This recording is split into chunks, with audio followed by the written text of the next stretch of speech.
Okay, last Pokétuber commentary for a while, I promise. And I'm going back to Bakura for old time's sake. As I said at the end of the last commentary, I don't hate Pokétubers, not even close. It's just they make good commentary material far too often. Today's subject is a guy named Dobbs. Him being a Pokétuber who does top 10s is all you really need to know about him for this video. Top 10 hilariously overpowered Pokemon. At least the title's upbeat. Skip! What is going on, guys? This is Dobbs here, bringing you another Pokemon video. And in this video, I'm going to show you 10 of the most overpowered Pokemon you will ever see. And just a disclaimer, this is a list of Pokemon that are overpowered compared to how they're known, not overall. And also, we have a very special guest for this video. Allow me to introduce Tricky Wee. Hey guys, this is Tricky, but you could call me Tricky. Oh god, I can see the backlash now, considering the last time someone commentated on one of her videos. I don't hate Tricky. I mean, she represents herself with my favorite evolution. But if she screws up, know that I'd have said the same thing if it came out of Dobbs' mouth. Hell, I'd be criticizing it regardless of who says it. My beef is, and always has been, with the arguments presented in the video. Not the people presenting them, nor the opinions. Of course we can have our own opinions, but the reasonings behind them can be quite flawed sometimes. This extends to me as well. We'll see how this pans out. And if you don't know who Tricky is, she's a YouTuber who does Pokemon Top 10s, Sun and Moon News. Might not want to sell your channel on something that will no doubt become meaningless in due time. It would definitely be these two. And also, we're doing another video on her channel, Top 10 Pokemon that could take over the world. Of course! Sorry, it's become an instinct of mine. So be sure to check out that video after this one. So without further ado, let's get started. Oh, and keep in mind the lack of criteria for later. This list, a whopping level 1 Rattata is hilariously overpowered. And here's why. If you breed a Rattata with Endeavor and Quick Attack, you are definitely capable of taking out most of the champions in the Elite Four. And here's the strategy. You give your level 1 Rattata a Focus Sash, let the opponent's Pokemon attack you, live with 1 HP, attack back with Endeavor, and then finally, finish the target off with a Quick Attack. And if you don't know what Endeavor does, it causes the opponent's HP to change so that's equal to yours. Therefore, 1 HP Pokemon for days. Actually, that'd be rather hard either way, as the Focus Sash only works once, and Rattata would still need 2 turns to defeat anything. Sure, it can defeat any non-ghost type enemy with this strategy, but unless you luck out with evasion like the example I'm showing here, that Rattata's going down once the next Pokemon gets sent out. It's too bad you can't do this on ghost type Pokemon, because if you could, it might just actually be possible to sweep the whole Elite Four with just a level 1 Rattata, and that would be insane. Oh, and by the way, try to keep this between you and me, because if youngster Joey found out about this, expect a text every minute. Oh no. Fuck. Say, where's Tricky? This is a collaboration between you guys, so shouldn't she be Taking our number 9 spot. There she is! Wait, it's another one of those, isn't it? How many Pokétuber Countdown collabs have the two alternating entries instead of actually interacting with one another, even though that's the entire point of a collab? I mean, give Arizo's starter videos credit for having him and his partner bounce off of each other in the videos, even if it often boils down to, I like this one, so it has to be the best, right? Well, no. Aw. Taking our number 9 spot, we have Snivy from the anime. Wait, Snivy from the anime? This brings me back to the lack of criteria I mentioned earlier. I know it's not an overall overpowered list, but you're taking multiple different canons into account here, which have vastly fluctuating power levels between each of them, making it difficult to really determine which one is more overpowered than another. Perfect example is here. I'll let you hear the entry for context. Now this is a little bit messed up. In the first episode of the Pokemon Black and White anime, a level 5 Snivy takes out Ash's Pikachu. How? Ash's Pikachu has destroyed so many strong Pokemon in the past. It has to at least be level 80 or even more, so how in the world does the Pikachu get defeated by a level 5 Snivy? But how in the world can that even be possible? Level 80 Pikachu versus level 5 Snivy. Granted, Pikachu is not able to use its electric attacks due to an encounter with Sephiroth, and it was pretty tired, but it's still very frustrating. Use a potion or something. The only other conclusion would be Ash starting his adventure only a few months ago, and Pikachu is still very, very weak. But isn't this the same Pikachu that took out a freaking Dragonite in the Orange League? This anime is very confusing. So Snivy either completely outsmarted Pikachu and used its tiredness against it, or it has super godlike stats. Skipping a conspiracy theory, you get what I mean, right? The Fear strategy can easily take down even legendary Pokemon, and yet Trip Snivy is higher than it due to shitty writing. I mean, beating a Pikachu known to have taken down legendary Pokemon and, as mentioned before, even statistically superior pseudo-legendaries on its own, yet has also been known for being beaten by even weaker Pokemon. Like I said, shitty writing. Well, for the loss against Snivy, at least. Moving on to number 8, we have Nidoking. In Pokemon Red, Nidoking was definitely a great Pokemon to have. But not in blue or yellow? Or green for that matter? Now if you didn't know, the male Nidoray was obtainable very early in the game, even before Viridian Forest. Not only that, by the time you made it to Mount Moon, your Nidoray should have already evolved to Nidorino, and was ready for the Moonstone. So right off the bat, you had Nidoking ready to face Misty. Yeah,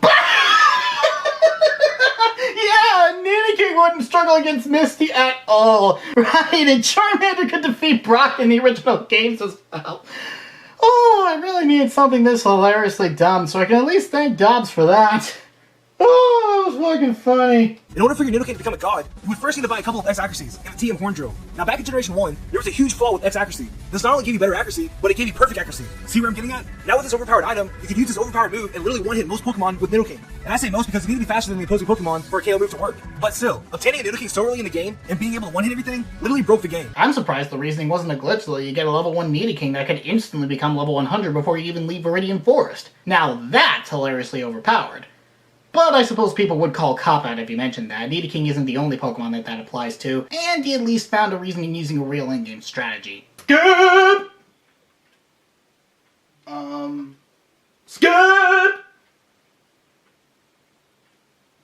Oh, fuck this!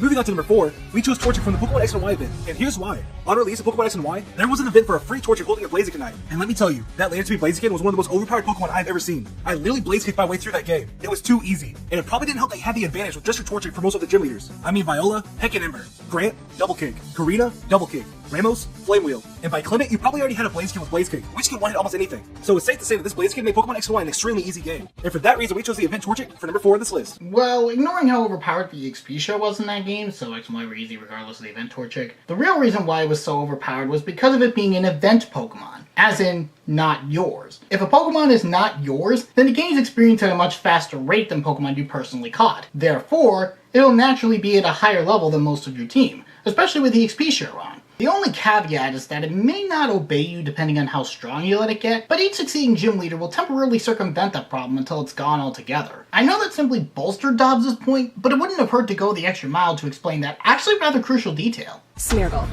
You probably wouldn't have expected this Pokemon to be anywhere near powerful back in 2001, because it probably wasn't. This little painter didn't actually become recognized as a strong Pokemon until 2007, so why does 2007 give this Pokemon any significance? It's because that is the year that Darkrai was discovered. Darkrai has a very powerful move called Dark Void, and this targets all enemies and has an 80% chance of making them fall asleep. Do you know how annoying that is? Smeargle's signature move is Sketch, and this gives it the ability to copy any move that it sees in battle. On top of that, if a Smeargle has its special ability Moody, it could raise a stat by 2 stages and lower another by 1. So if you were up against a Smeargle who had Moody that raised its accuracy, you would be in a world of pain and sorrow. The likelihood of Dark Void actually missing your Pokemon is highly unlikely. If you play your cards right, Smeargle will always live for at least 2 turns. This is the point I mentioned in the skip card, is not only are we dealing with different canons here, but also Pokemon that are overpowered for completely different reasons. Mega Quakeway could easily wreck Smeargle, but a Focus Smash Smeargle with Dark Void could easily shut down Mega Quakeway just as easily. And the X and Y event Torchic blows through the Kalos League, but it's otherwise not broken in the Battle Mason or multiplayer formats. Even when taking the disclaimer into account, you're telling me that a fully evolved starter Pokemon can be more hilariously overpowered by OHKOing regular Mons than a first route Mon that can devastate God. This issue could have been resolved with either a restructuring to account for what the disclaimer implies, or a simple title change. 10 hilariously overpowered Pokemon, and a brief mention of how they'll cover different versions of certain Pokemon across the entire franchise. By calling it a top 10, you imply that each succeeding entry is in some way better than the ones preceding it. But as I said, it's hard to determine that since, even between the games, some Pokemon are seen as such for completely different reasons. So it's less which one is better, but more of constant apples to oranges comparisons. And unorganized numbered selections aren't foreign concepts to the Pokétuber community, so it's not just to maintain familiarity with the format. For runner-up, a level 5 Scyther takes the place of being one of the most overpowered Pokemon you will ever see. And here's why. In Pokemon Stadium 2, in Little Cup Round 2, Pokefan Rex has a Scyther that's unbelievably powerful. Now you gotta keep in mind, in the Little Cup, you can only have level 5 Pokemon. So Pokemon such as Onix, Chansey, and Scyther, who didn't have any evolutions at the time, I know this doesn't disprove his argument that Pokefan Rex's Scyther is much too strong for a Little Cup Pokemon, though I found he isn't the only one with a Scyther in Little Cup, but it really doesn't help the issue of certain Poketubers not doing their research, as honestly, this is something that even casual Pokemon fans would know by now. And with their number 1 being Mystery Dungeon Kecleon, the best anti-stealing PSA of all time, I'd just be repeating myself, so I'm ending it off here. Final thoughts? It was fairly well edited as usual from Dobbs, and it is interesting to learn about how some Pokemon are absurdly overpowered in contrast to their nature. But the biggest issue with the video is really the title. Like I said, calling it a top 10 instead of an unorganized list of 10 overpowered Pokemon between all canons implies an increasing sliding scale of power when it's really shown as a wildly varying scale of power earned for almost incomparable differences. Even if it's a scale of how overpowered they are compared to how they're known, you're telling me that a Mega Evolved Legendary is more hilariously overpowered for being the strongest Pokemon in the game than the first route rodent destroying God. And then there's also the minor research issues and no real collaboration with Tricky in the video, but those have been established in other commentaries. Speaking of, if I do another commentary, I'll make it on someone who doesn't specialize in Pokemon. I have other interests, you know? Anyways, I'm Transformers Fanco328 here, and I'm going to be 21 next week. I am strangely content with that.